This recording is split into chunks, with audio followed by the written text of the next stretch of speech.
সাথে জড়িত, নিজে একটা মাদ্রাসার শিক্ষকতা করেন। হুজুর ম্যাক্সিমাম টাইম মাহফুজ ভাই উনি হজের কাজ নিয়ে উনি ব্যস্ত থাকেন। ওনার অনেক লোক বিশ্বস্ততার কারণে ওনার কাফেলাতে সবাই হজে যায়, আরাম তৃপ্তিবোধ করে তারা আল্লাহর ঘর তাওয়াফ করে, রওজাতে যায়। আমি নিজেও আমার অনেকগুলি কাজ নিয়ে ব্যস্ত, আরো মুস্তাদিন ভাই, ফয়সাল, সবাই কিন্তু সবাই একটা না একটা কাজ নিয়ে ব্যস্ত। কারণ আমরা যারা আছি আমরা কেউ অকর্ম বেকার লোক না, সবাই কিন্তু সংসার আছে, পরিবার আছে, মাদ্রাসা আছে, দরবার আছে, বিভিন্ন পরিবার আছে। কিন্তু মাজলিসুল ওয়াইদিন প্রতিষ্ঠার পর থেকে আমাদের টার্গেট যে আমাদের ঠিকানা এই বাংলাদেশ নয়, আমরা হচ্ছি শ্রেষ্ঠ জাতি। এই মাজলিসকে আমরা সারা বিশ্বে পৌঁছাই দিতে চাই, তবে মুখে নয়, কাজে। তবে কথা হচ্ছে, একটা কথা আছে, Rome was not a beauty in a day.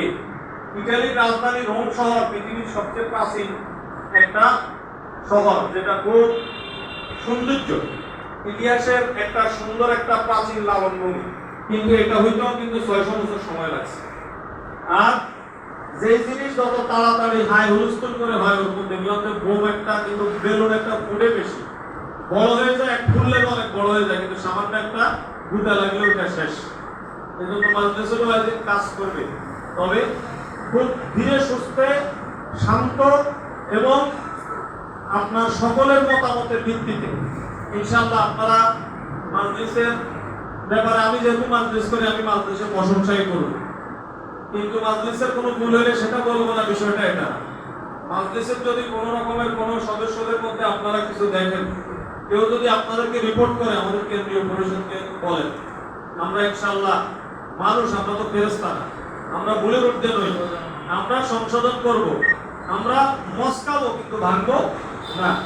সুতরাং আমাদের মাজলিসের সকল সদস্য, আগে যখন আমরা ছিলাম এক একজন এক এক দরবারের পীর, কেউ মাদ্রাসার প্রিন্সিপাল, কেউ মুহাদ্দিস, কিন্তু এখন আমরা একে অপরের ভাই। আমরা মায়ের পেটের আপন ভাইয়ের মতো আমরা একে অপরের সাথে একতাবদ্ধ থাকবো, ছিলাম, আসি, থাকবো।